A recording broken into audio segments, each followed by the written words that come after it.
A new survey shows a majority of Canadians think Prime Minister Justin Trudeau should resign.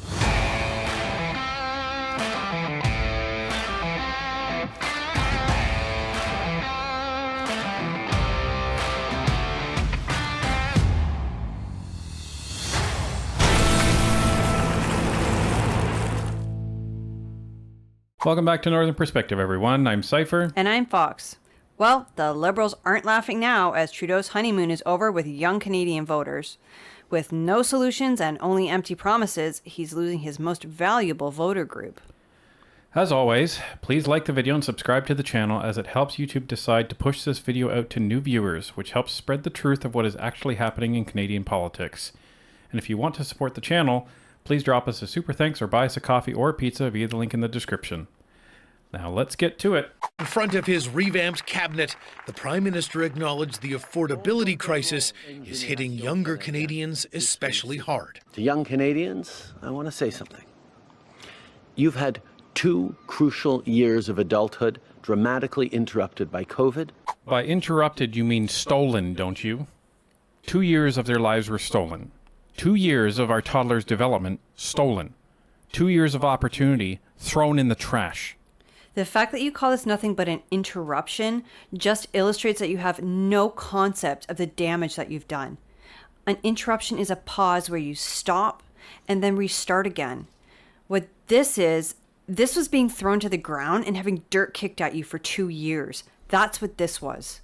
And then you were hit by global inflation and increased interest rates. And to no one's surprise, you refused to take accountability by saying that they were hit with global inflation, like this was somehow a surprise that nobody could have predicted, which the Bank of Canada, who you are accountable for, had to skyrocket interest rates because of your overspending. We owe it to you to take action. The admission his government needs to do more comes after a recent poll found the Liberals trailing the Conservatives by 11% among millennials and 4% with Generation Z. The Prime Minister appointed himself the Minister of Youth after he was elected in 2015 because of how important millennials were to the Liberal success, and that's true in 2019 and 2021.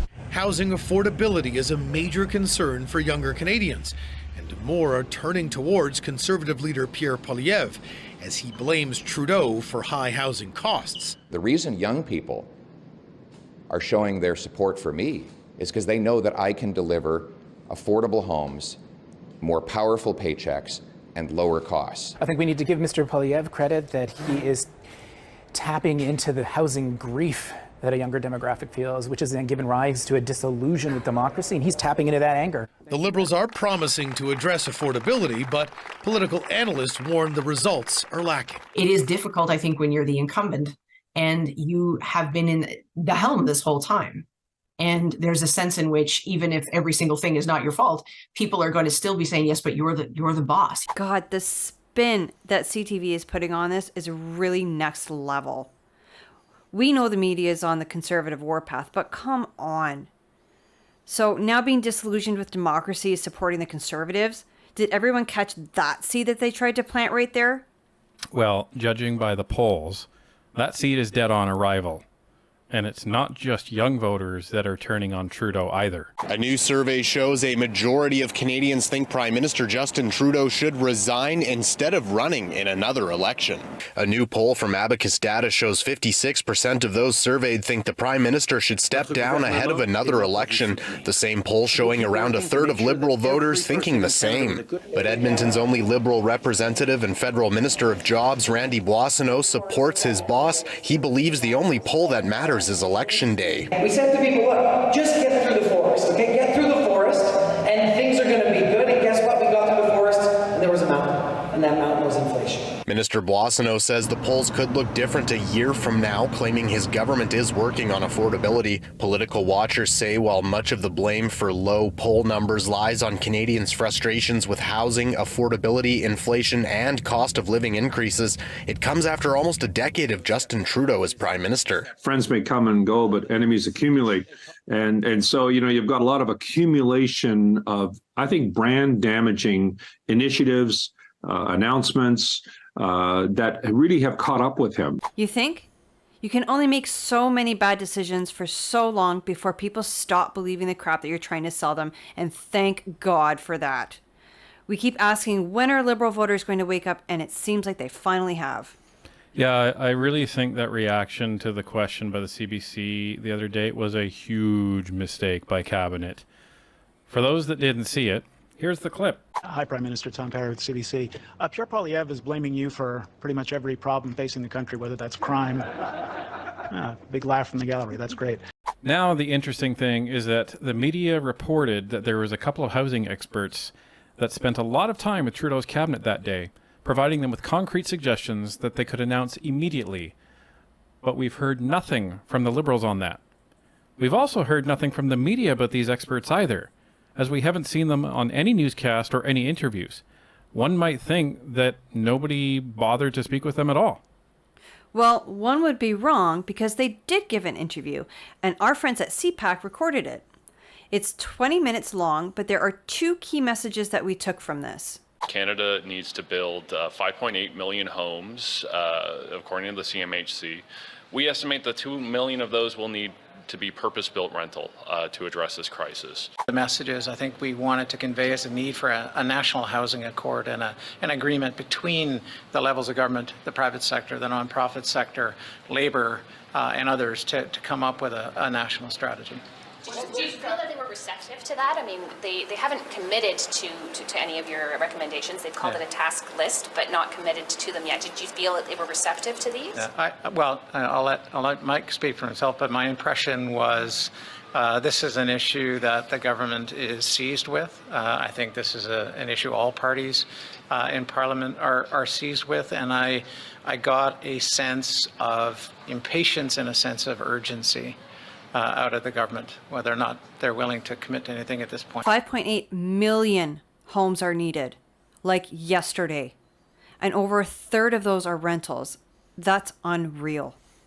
And Trudeau wants to bring in another 500,000 people every year. That's insane. As for the second part of that, so these two guys recommended that we need a national housing strategy. Seems like common sense to us.